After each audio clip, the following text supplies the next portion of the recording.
Sean todos bienvenidos y bienvenidas a una nueva conexión. Con el favor de el infinito creador, retomamos nuestras clases sobre los misterios revelados del Evangelio de Mateo. Hemos dicho en nuestras clases que lo que se conoce en Occidente como Nuevo Testamento eh, es un documento que pertenece a la mística judía, a la dimensión espiritual de la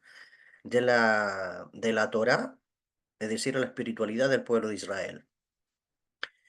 Eh, Recomendamos a todas las personas que no han sido parte de estas clases están todas en nuestro canal de YouTube, desde la clase número 1 en adelante, la pueden ir mirando si quieren alinearse o si quieren ser parte de este curso, ya, si por ahí alguien quiere entrar, si por ahí alguien quiere estar en vivo a través de la conexión en Zoom, me pueden escribir y lo podemos hacer parte sin ningún problema, ¿ya? Hemos dicho también que el Nuevo Testamento es un libro que tiene mucha contradicción porque se ha mirado siempre de manera teológica y de manera literal, ¿ya? Entonces, al mirarse de manera teológica y literal, hay muchas cosas que van a ser difíciles de interpretar porque solamente pertenecen a la dimensión de los códigos secretos, de los misterios. Eh, es como querer interpretar el Zohar, que es el libro del esplendor, el libro de los secretos de la Torá, de manera literal. Es como querer interpretar el Sefer Yetzirah, el libro de la formación que dejó como legado el patriarca Abraham, que es un libro de manual de meditación y de muchos secretos celestiales. Es como querer interpretar esos libros de manera literal. Es como querer interpretar Apocalipsis de manera literal. Es decir, tú ves muchos códigos secretos que hay que saber descifrar. Ya, de hecho, el Nuevo Testamento le llama a estos secretos, le llama sellos, ¿ya? Le llama sellos. Es como quien abre los sellos o quien abre los misterios divinos de lo que aquí está oculto. Y desde la clase número 1 comenzamos a revelar los secretos que están desde el capítulo 1, verso 1 de Mateo, y cómo cuando nos adentramos a la sabiduría secreta del pueblo de Israel, los significados cambian de acorde a como a lo mejor te lo enseñó la teología, ya sea cristiana o incluso la teología judía que muchos creen saber interpretar. ¿Ya? Entonces, ya sea por la genealogía, por el nacimiento, principios espirituales y universales que existen, principios masculinos, principios femeninos, que vemos en estos escritos. Entonces, hace unas par de semanas hemos acordado compartir en dos sesiones estas clases. No porque el Nuevo Testamento sea literal, vamos a centrarnos como que si fuera literal. Lo que estamos haciendo de literalidad del Nuevo Testamento es aprovechando ciertos temas que Rabbi Yeshua toca, eh, resolviéndolo en el mundo literal de nuestra vida diaria o cómo el pueblo judío concibe ciertos temas eh, en la parte física, ¿ya? Pero no quiere decir de que el Nuevo Testamento sea literal. Por ejemplo, lo que hablábamos en la clase pasada acerca de los juramentos. Claramente Rabbi Yeshua habla de los juramentos, pero ya a un nivel muy profundo. Pero aprovechando que Rabbi Yeshua habla de los juramentos, tocamos la parte de los juramentos a nivel literal. Cuando habla Rabbi Yeshua acerca del divorcio, tocamos la parte literal del divorcio, ¿ok? Aprovechando la temática, pero no quiere decir de que estos escritos quieran decir eso. Cuando nos adentramos en la segunda parte En la segunda parte, que son los misterios, eso es lo que quiere decir, ¿ya? Y eso quiero que lo tengas muy claro. Estoy aprovechando de compartir ciertas temáticas a nivel literal para poder resolver ciertas preguntas que nos nacen. Pero eso no quiere decir que el Nuevo Testamento sea literal. Cuando nos adentramos a la segunda parte, esa es la revelación de este curso, en realidad. Los misterios revelados del Evangelio de Mateo, ¿ya? Entonces, para ir despejando, ir definiendo también por qué por qué estamos ahora tocando o haciendo dos clases en una, o por qué hay una parte literal y también hay una parte de misterio. Entonces, es aprovechando la temática. Es probable que a lo mejor hayan clases donde no hayan temas así que se puedan tocar a manera literal y que probablemente vamos a adentrarnos inmediatamente a los secretos. Este es un trabajo exhaustivo, este es un trabajo de mucho esfuerzo eh, que se ha realizado por ya sea los misterios a través de mi RAF, a través de mi maestro, como así también la sabiduría, los demás niveles de interpretación de la Torá que los comparto en la primera sesión, que está relacionado con los sabios judíos con los cuales estudio. ¿Ok? Entonces, eh, con la sabiduría que el Eterno me permite poder adquirir estudiando a los sabios del pueblo de Israel. Entonces, quiero dejar esto como base para que sepas de qué se trata todo esto. Entonces, el día de hoy vamos a continuar. Hoy corresponde el secreto número 19 de nuestro curso. Vamos en el secreto 19 y son más de 100, ¿ya? Imagínate, vamos en el 19 y son más de 100 solamente con el Evangelio de Mateo. Luego viene, terminando este curso, si Dios permite, seguiremos con Marcos, con Lucas y así sucesivamente. ¿Ok? Entonces es importante seguir avanzando. Dentro de lo que el Eterno nos permite avanzar, vamos avanzando. Hemos tenido ciertas dificultades técnicas, pero Dios es bueno, demuestra su amor a través de todas aquellas personas también, de ustedes, que hacen que esto también pueda seguir adelante. Así que de antemano agradezco su presencia, agradezco su asistencia también a aquellas personas que participan de las clases y que están pendientes también de esta sabiduría. Así que me alegro muchísimo. Saludo a todas las personas de acá de Chile, de Colombia, de Venezuela y de México que están aquí en Zoom. Arrancamos entonces. Vamos con toda.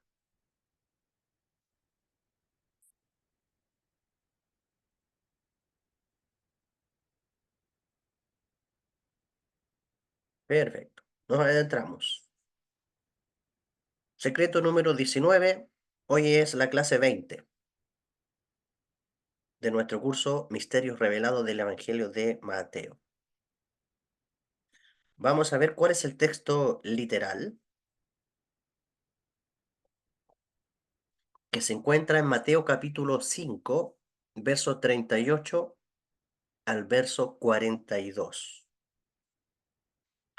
Una vez que veamos el texto literal, vamos a hacer ciertos comentarios de la temática que aquí podemos tocar, ¿ya?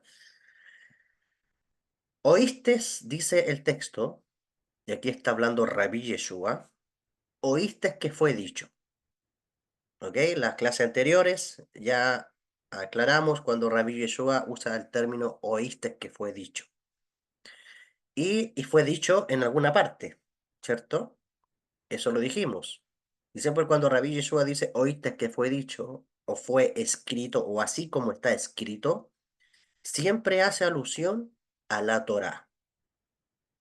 Cuando dice está escrito, se refiere a la Torá escrita. Cuando dice oíste que fue dicho, se refiere a la Torá oral. ¿Ya? Entonces, dice ojo por ojo y diente por diente. Y luego dice, pero yo os digo, no resistáis al que es malo. antes, a cualquiera que te hiera en la mejilla derecha, vuélvele también la otra. Y al que quiera ponerte a pleito y quitarte la túnica, déjale también la capa. Y a cualquiera que te obligue a llevar carga por 1 milla, ve con él 2. Al que te pida, dale. Y al que quiera tomar de ti prestado, no se lo rehuses.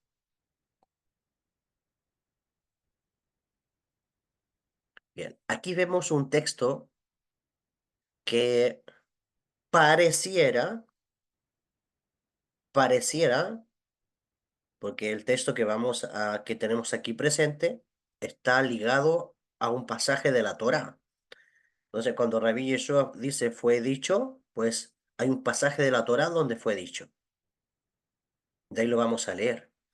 Pero el concepto ojo por ojo y diente por diente en Occidente ha sido mal entendido, ¿ya? Y pareciera como que el concepto ojo por ojo y diente por diente estuviera hablando de venganza, ¿ya? Eh, y bueno, si la ley dice ojo por ojo, diente por diente, es decir, nos habla de venganza, aquí aparece la típica idea que Jesús es el Salvador, por lo tanto, viene a establecer algo más superior que que la Torá, porque ahora Él es el Cristo, por lo tanto, ahora se vuelve una nueva interpretación. Y no es así. Entonces, vamos a ver primero cuál es el texto y de qué nos trata todo este contenido. Imagínate que en Levítico, no te imagines, se puede ir a buscar si quieres. En Levítico y en Éxodo hay dos textos que nos hablan respecto a este pasaje. Entonces, cuando Rabí Yeshua nos dice, ¿oíste que fue dicho? Tenemos que pensar, eso está en la Torá. Perfecto, ¿en qué parte de la Torá está? En Éxodo, en el libro de Shemot, como se dice en hebreo, capítulo 21, verso 24. Y también vemos un pedacito en Levítico 24:19. Entonces, en Éxodo está escrito, y aquí aparece, ojo por ojo, diente por diente, mano por mano, pie por pie, quemadura por quemadura, herida por herida, golpe por golpe. O sea, en el texto de Rabí Yeshua ya le estarían faltando los demás. Solamente mencionó ojo por ojo, diente por diente, pero la Torá también menciona mano por mano, pie por pie, quemadura por quemadura, herida por herida, golpe por golpe. ¿Y qué quiere decir esto? Que si una persona me quita el diente, yo también tengo que quitarle el diente. Si una persona me arranca la mano, yo también tengo que arrancarle la mano. Si una persona me quema, yo también tengo que quemarla. Si una persona me da un golpe, yo también tengo que darle un golpe. ¿Eso es lo que quiere decir este precepto? Bueno, son preguntas, ¿ya?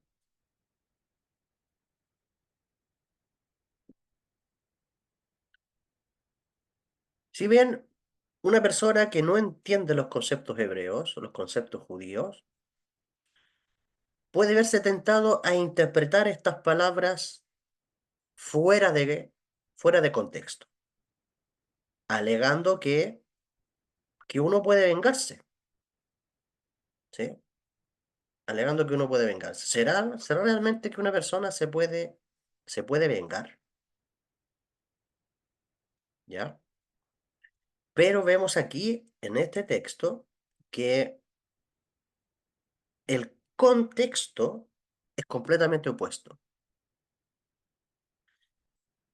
El hebreo dice Ajin Tahat Ayim, que significa un ojo en lugar de un ojo. Pero según nuestros sabios, este mandato solo puede aplicarse en un contexto de corte judicial, porque la Torá no permite la venganza personal. Ya, de hecho hay varios textos, por ejemplo, en Deuteronomio capítulo 19, verso 16 al 21. A ver qué es lo que dice Deuteronomio.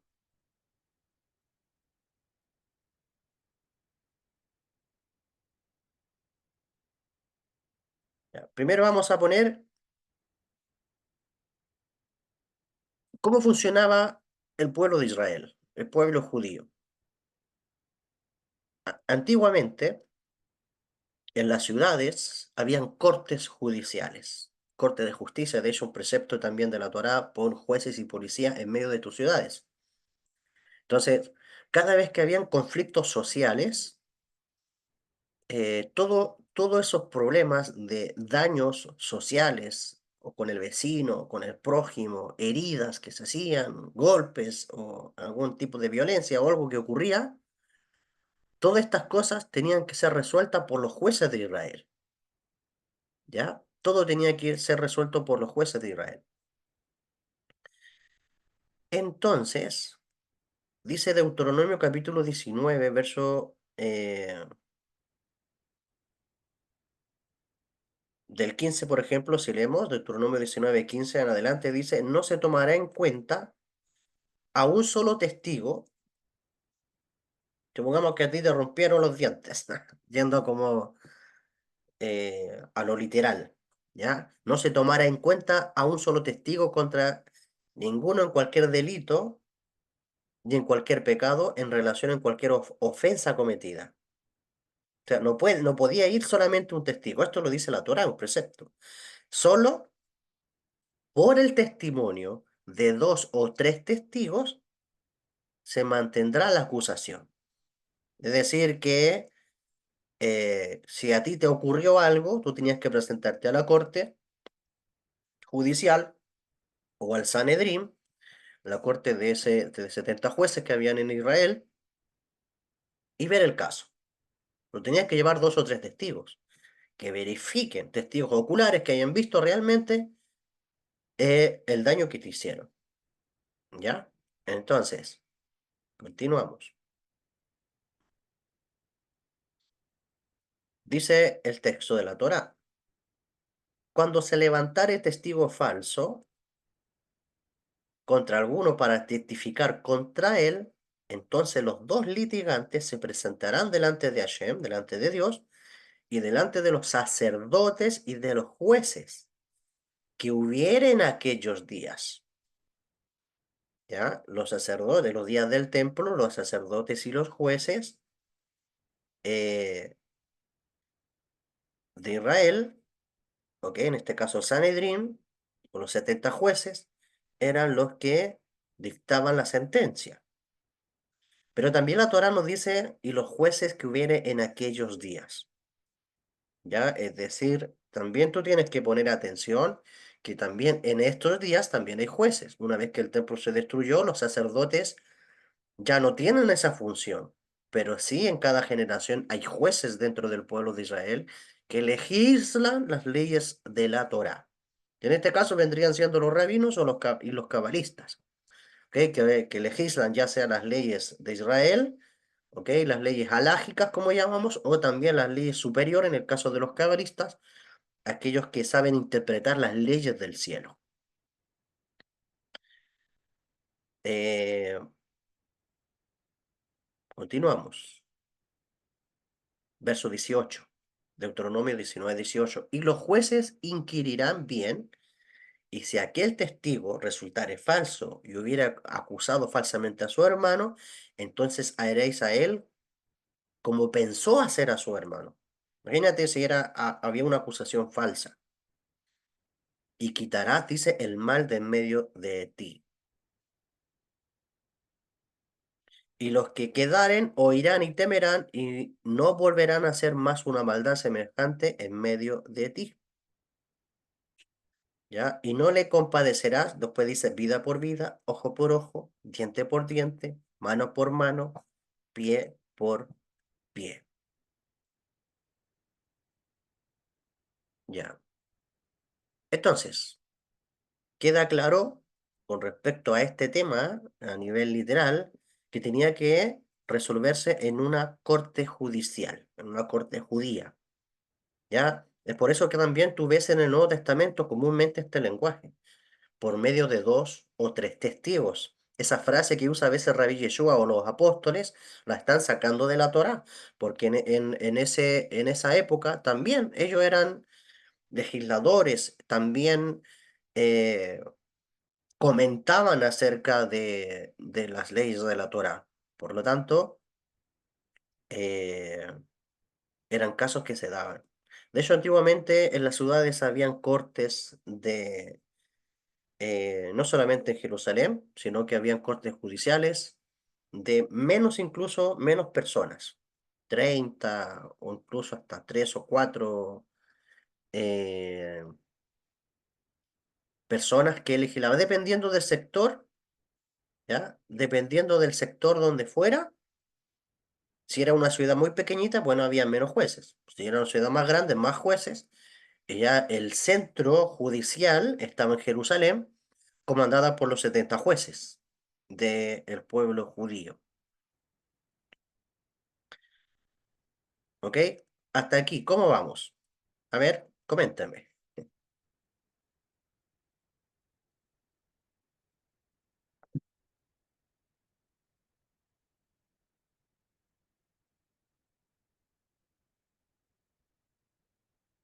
¿Pueden activar su micrófono si gustan? ¿Vamos bien o no? ¿Hay alguien que no ha entendido?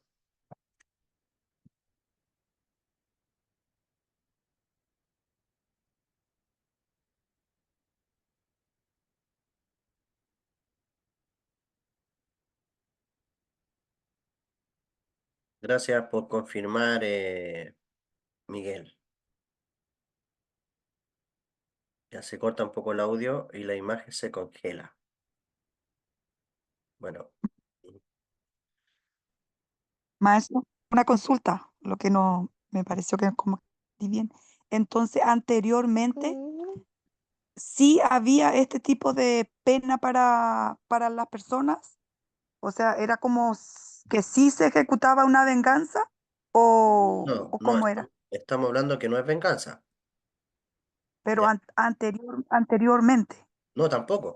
cuando, Aquí no cuando hay se venganza. llevaba a juicio, Sí, pero era un juicio, no venganza. Venganza es cuando la persona quiere usar sus propias manos para ajustar cuentas o para resolver lo que le hicieron. Pero este era un tema judicial, ¿ya? Entonces los jueces tenían que resolver el problema.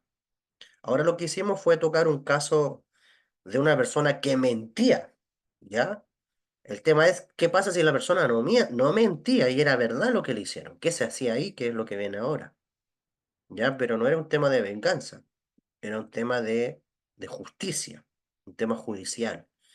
Entonces, el caso que leímos en Deuteronomio era un caso de una persona que mentía, ¿ya? Que quería hacerle daño a su hermano y iba a la corte inventando que el hermano le había hecho algo, le había hecho daño, cuando realmente no era así. Entonces ahí venía un castigo para esa persona que mentía y quería hacerle daño. Pero si la persona no mentía, ¿qué es lo que ocurría? Eso es lo que vamos a hablar ahora. ¿Sí? ¿Queda claro? sí, sí, muchas gracias. Ya, perfecto. Bien, continuamos entonces. Eh, ya. Entonces, según los sabios del pueblo judío, yo digo nuestros sabios porque realmente absorbo su sabiduría y considero que también son mis sabios en mi estilo de vida. Entonces, este mandato solo puede aplicarse en un contexto de corte judicial, por supuesto a nivel literal, porque la Torá no permite la venganza personal. Y de hecho, si se tomara literal y razonamos, por ejemplo, ¿qué pasaría si un ciego, qué pasaría si un ciego le quita el ojo a otra persona? Si fuera literal, o sea, si un ciego le quita el ojo a otra persona, ¿cómo le quitaríamos el ojo a alguien que ni siquiera tiene ojos? Si fuera literal, ojo por ojo. Por lo tanto, el versículo en realidad se refiere, y aquí viene la respuesta. El concepto ojo por ojo o diente por diente nos habla de una compensación monetaria razonable en la corte. Y aquí lo vemos también en el Talmud, en el Tratado de Baba Kama, página 83b y 84a. Entonces, los jueces resolvían si había un daño, o sea, los jueces no iban a dictar, si a una persona le volaron el diente, le toca que le vuelen los dientes. No, si una persona causaba daño, pues la persona que causó el daño tenía que pagar monetariamente el daño que causó. Eso es lo que significa este precepto en la Torá. Y podía ser a lo mejor un daño físico o incluso hasta un daño de animales o un daño social. No necesariamente a lo mejor un golpe en la cara, ¿ya? O que te saque la mano, que te saque el pie. En realidad es un sistema metafórico para hablar de cómo se resolvían los conflictos. Ya si había una pelea, por ejemplo, el que causaba daño tenía que pagar monetariamente el daño que causó. Esa era la resolución de los jueces. Se congeló, no sé. La venganza personal surge del odio y el rencor que no son parte de una relación de amor basada en la Torá. Voy a ver si hago el cambio acá de datos, a ver.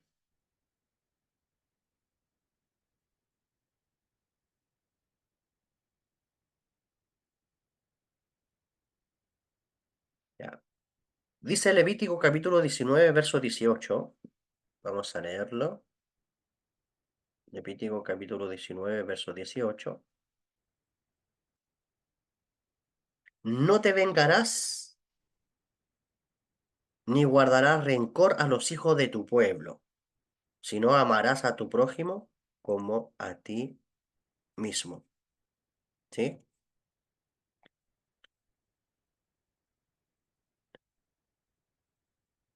Entonces, aquí tú ya ves, ¿ok? Aquí tú ya ves cómo la Torah no se puede contradecir. Es decir, ¿cómo es eso? Que por una parte, si entendiéramos que el concepto ojo por ojo, diente por diente fuera una venganza, por otra parte, hay otro precepto que te dice, no te vengarás.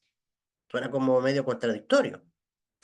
Dice Levítico 19:18, no te vengarás ni guardarás rencor a los hijos de tu pueblo, sino amarás a tu prójimo como a ti mismo. Y luego dice, yo Hashem, yo el Eterno. ¿Ya? Entonces, eh, es importante que veamos y aclaremos todas estas ideas. Recuerden, esto es la temática a nivel literal para que puedan resolver estas dudas a nivel literal, ¿ya? Eh, entonces, por eso, de hecho, está escrito también en Lamentaciones, capítulo 3, del versículo 25 al 30. Dice, bueno es a Hashem con los que en él esperan. Es bueno que uno espere en silencio, que ofrezca su mejilla al que lo hiere. Entonces, la justicia divina, la justicia divina es medida por medida. Hay un concepto en hebreo que se dice midá keneged midá, medida por medida. Y en estos casos interpersonales, la Torá espera que la persona vaya a la corte y confíe en el juicio de Dios que van a establecer los jueces. Esto no niega a través de la legítima defensa, ya sea para proteger la casa, la vida o el país. Claramente, si van a tu casa y quieren matar a tu gente, a tus hijos, o quieren hacerte daño, pues la defensa es válida, ¿ya? Pero la venganza no es válida. El matar no es válido de puro gusto. La defensa sí es válida. Entonces, mida que neguen mida te lleva a que tú esperes en el juicio de Dios, a que tú esperes confiadamente en la justicia divina. Y en el pueblo de Israel, la justicia se iba a manifestar también a través de los jueces de Israel, que eran los representantes de Dios, los representantes de la justicia divina, en donde fluía también Ruach HaKodesh, inspiración divina, o como se llama Espíritu Santo, y a través de ello fluía también las sentencias, eh, las sentencias que tenían que darse. ¿Ya? Y lo mismo pasa dentro de lo cotidiano, que obviamente que si te hacen daño, pues tú no puedes saltar con venganza. Es decir, el que se venga pierde, el que tiene rencor pierde, ¿ya? Por eso la Torah dice, no te vengarás. O sea, pacientemente espera en Hashem, pacientemente espera que las cosas sucedan. Entonces, si sucedieron fue por algo, pero permite también que la corte celestial pueda determinar realmente, basado en un evento, si a ti te hicieron un daño, pues que del cielo se lo reine. Bien, entonces, ya con esto, no, queda un comentario más. Eh, entonces decíamos que esto no niega a través de la legítima defensa, ya sea para proteger la casa, la vida o el país, como dice también el Talmud en el Tratado de Baba Batra, página 99b. Y también hay un escrito que dice, no te levantes contra el mal, que también es una enseñanza farisaica, como está escrito en el Talmud, en el Tratado de Yomá 23, página 23a, que también se reflejan en las palabras del rabino Nachman de Breslev, en su libro Likutei Moharan 1.6, donde dice el rabino Nachman, la verdadera señal de una persona que ha vuelto a Dios es la capacidad de escucharse insultado y permanecer en silencio. El arrepentimiento depende esencialmente de la humildad. Uno debe convertirse en nada, no prestar atención a la oposición o al abuso de los demás. Con esto concluyo la primera sesión de esta temática de ojo por ojo, diente por diente, medida por medida, ya aprovechándolo y resolviéndolo a nivel literal.